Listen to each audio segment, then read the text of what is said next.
Fala, investidor livre. Hoje nós vamos trazer uma notícia relacionada a uma possível restatização da BR Distribuidora e também uma notícia sobre os 70 anos da Petrobras, que pretende liderar a transição energética sem ter um plano de transição energética. Já vou pedir para vocês deixarem seu like e se inscreverem no canal, porque é um trabalho que exige uma extensa pesquisa para a gente trazer um material filtrado até vocês. E a única coisa que a gente pede para vocês é isso. E assim a gente ajuda o YouTube a reconhecer que esse conteúdo é relevante e fazer com que ele indique para mais investidores.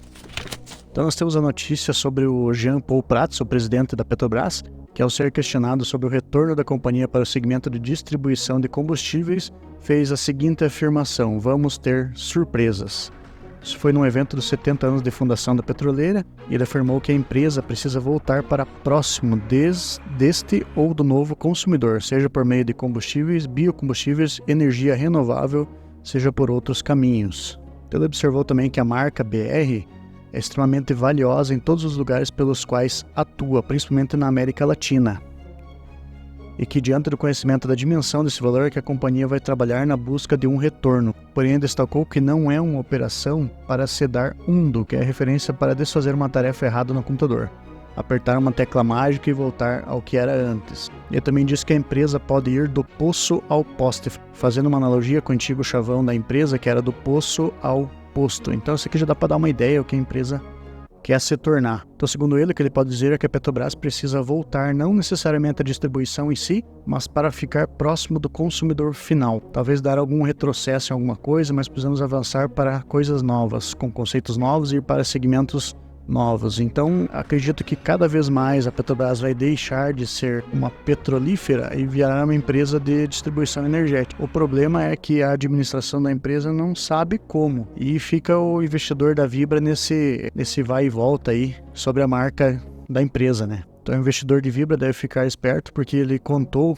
que a empresa está reavaliando todo o contrato de cessão da marca para a Vibra, pois o acordo tem coisas que não compreendemos. Então o governo está de olho, ele está tentando a todo tempo ali puxar os postos BR para ele novamente, porque eles querem estar perto do consumidor final. Lembrando que o governo Bolsonaro iniciou o processo de desestatização da BR Distribuidora há 4 anos atrás, então foi feito em julho de 2019. A petroleira reduziu de 71 para 41 a parte na empresa, e a rigor a BR já havia deixado de ser controle estatal. Então já em 2021 a participação foi caindo para 37,5% e em 2021 foi feita a liquidação total dos papéis. A privatização da BR Distribuidora foi concluída no valor de R$ 26,68 por ação. Por que o governo fez essa operação? Porque no passado a BR Distribuidora foi alvo de cobiça de políticos que sempre pressionavam os presidentes da República a indicar o presidente e os diretores dessa companhia. Por ter muita capilaridade, a BR Distribuidora sempre despertou a cobiça de deputados e senadores. Então, embora as conversas sobre uma possível recompra da Vibra pela petroleira tenham desaparecido dos meios de comunicação desse ano, fontes do mercado sugerem que alguns gerentes da estatal ainda acreditam que é o melhor caminho a seguir.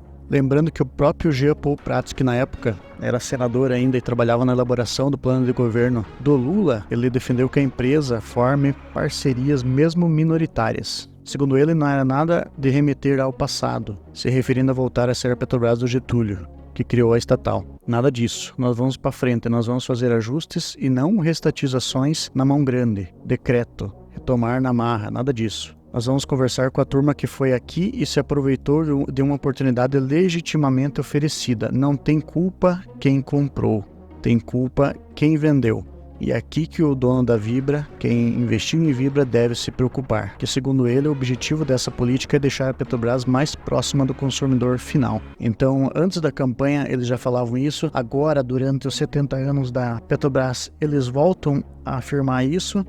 E com certeza vai ter algum movimento aí de restatização da Vibra. Não sei como, nem eles sabem como.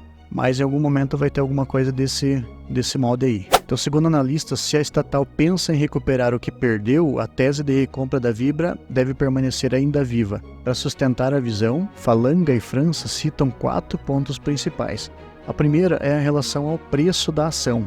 Se vocês forem ver aqui, o preço da Vibra atualmente está em R$ 19,03.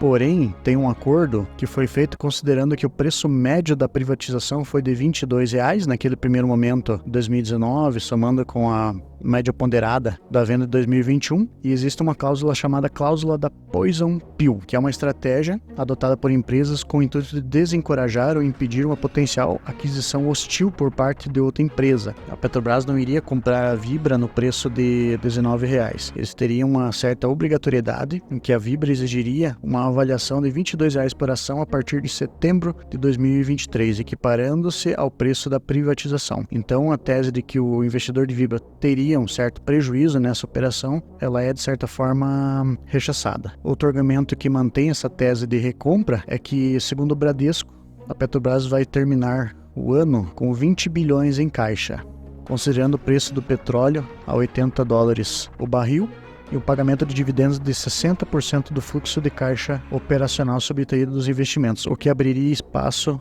para aquisições. Outra afirmação é que a Vibra Comerc, como é chamada agora, é uma empresa com forte exposição à energia renovável, é um ativo que vem ganhando importância dentro da Petrobras. Então a Petrobras, ela tem 70 anos de mercado, completou essa semana, e ela quer permanecer por mais 70 anos. E vendendo petróleo, talvez não seja a melhor ideia como um produto para ser vendido. O petróleo, querendo ou não, ele é visto como um patinho feio aí na transição energética, né? Ele polui, tem toda essa coisa aí. Então, ele é um ativo importante, os postos de combustíveis, porque eles podem ajudar a vender outras coisas, como um posto de carregamento de energia e por aí vai. E outra tese é que o governo também não parece apoiar muito a Petrobras pagando todo o excesso de caixa em dividendos, o que mais uma vez poderia aumentar a probabilidade de aquisições ao longo do tempo. Então, o investidor de Petrobras, segundo o payout da Petrobras aqui, ele não vai ver mais isso aqui, ó. Ele possivelmente vai ver uma empresa nesse cenário aqui. Na verdade, pelo governo que está aí, é possível que ele veja a empresa nesse cenário aqui, né? Só que esse tipo de política de dividendo aqui, na qual a empresa começa a vender ativos que são, de certa forma, rentáveis e vai liberando caixa e não investe em outras coisas, eu acho que é muita burrice por parte da empresa. Como investidor, a gente fica feliz com o dividendo, só que a empresa está queimando caixa, entende? Ainda mais uma empresa que investe em commodity precisa de muito caixa. Numa situação com a Selic alta, ela não é uma política sustentável ao longo prazo. Uma empresa que precisa passar, ela vai precisar passar por uma transição energética para conseguir sobreviver no mercado. Não é nenhuma questão de evolução da empresa, aumentar lucro, não sei o que. É uma questão de sobreviver. Queimar a caixa dessa forma não é uma ideia muito inteligente, não. Não gostei dessa política aqui de distribuição de dividendos que foi feita na época. Outra notícia que é interessante é em relação à comemoração dos 70 anos da Petrobras, que os dirigentes da Petrobras dizem que a empresa quer liderar a transição energética do país, porém sem abrir mão da exploração de petróleo na chamada margem equatorial, uma operação que tem sido criticada por ambientalistas. Um dos planos da Petrobras é fazer uma negociação com a refinaria rio-grandense, no Rio Grande do Sul, para que ela se torne a primeira refinaria totalmente verde do Brasil com a produção de biocombustíveis. E a Petrobras também diz que a transição deve ocorrer sem abrir mão de explorar petróleo, que é, de certa forma, incongruente. Então, na ideia do governo, a ideia deles é liderar a transição energética sem esquecer da galinha de ovos de ouro, que é a produção de óleo e gás, porque combustível fóssil ainda vai ser fundamental para o país por muitos anos. E o que a Petrobras vai fazer nesse ponto, ela vai se tornar a última a produzir petróleo no mundo. Porque pelas afirmações da Petrobras, a empresa agora setentona pretende ser a última petroleira do mundo a produzir petróleo. E aqui que mora a contradição. Então a ideia do governo é quem será o último a apagar a luz. Mas para uma empresa que necessita sobreviver, falta uma estratégia de transição energética. O Brasil ele quer liderar uma transição energética, ser um grande produtor e exportador de energia limpa e renovável, mas ao mesmo tempo quer aumentar a produção de petróleo. E o argumento para isso é de que as receitas do petróleo financiarão a transição. O problema é que essa posição mostra também uma grave indefinição estratégica que não se restringe apenas à área energética.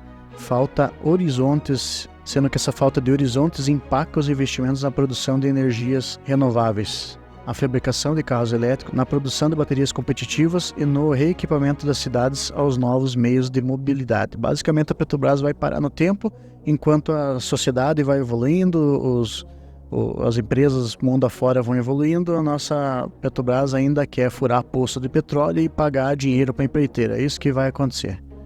E essa falta de definição da transição energética, ela se aplica até o próprio site da Petrobras.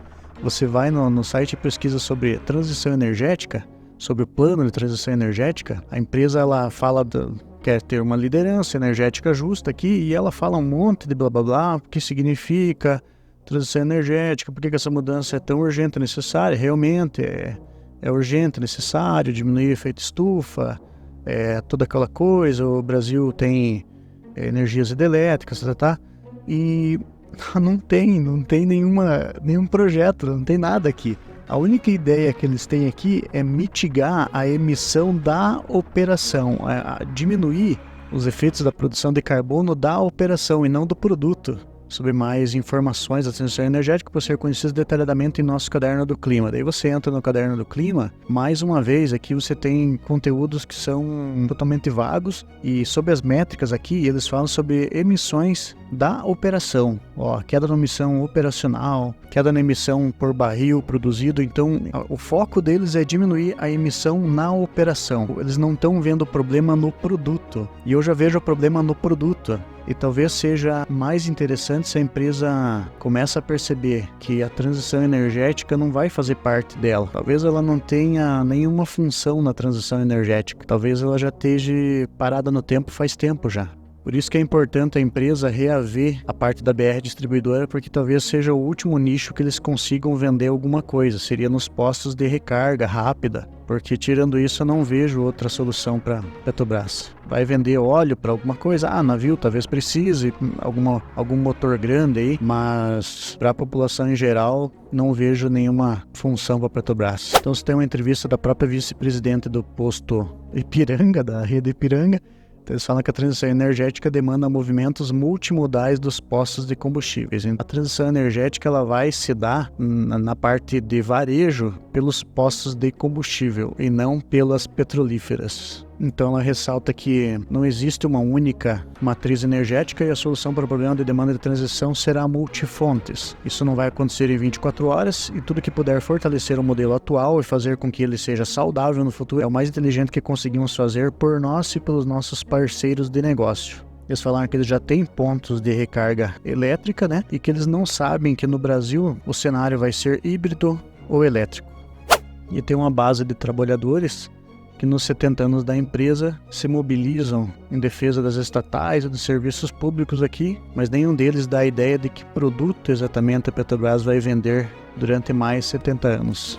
Então, na prática, a gente tem uma Petrobras que, ao mesmo tempo que diz que quer ser líder na transição energética, ainda investe bilhões para a exploração de novos poços, investe milhões em propagandas inúteis que não vão trazer resultado nenhum para a empresa, apenas uma propaganda do governo e para beneficiar os amigos do governo, e que possivelmente vai ser a última a produzir petróleo no mundo, indo totalmente de encontro à sociedade, ao mundo moderno, que aspira por uma transição energética com utilização de combustíveis renováveis e não fósseis, mostrando uma grave indefinição estratégica que não se restringe apenas à área energética. Ao meu ver, é uma empresa fadada ao fracasso e vai continuar vendendo óleo de baleia até o último fechar a porta. Se você gostou desse conteúdo, eu peço que você curta esse vídeo, se inscreva no canal para que o YouTube reconheça esse conteúdo como relevante e assim indique para mais pessoas. Valeu, sucesso a todos!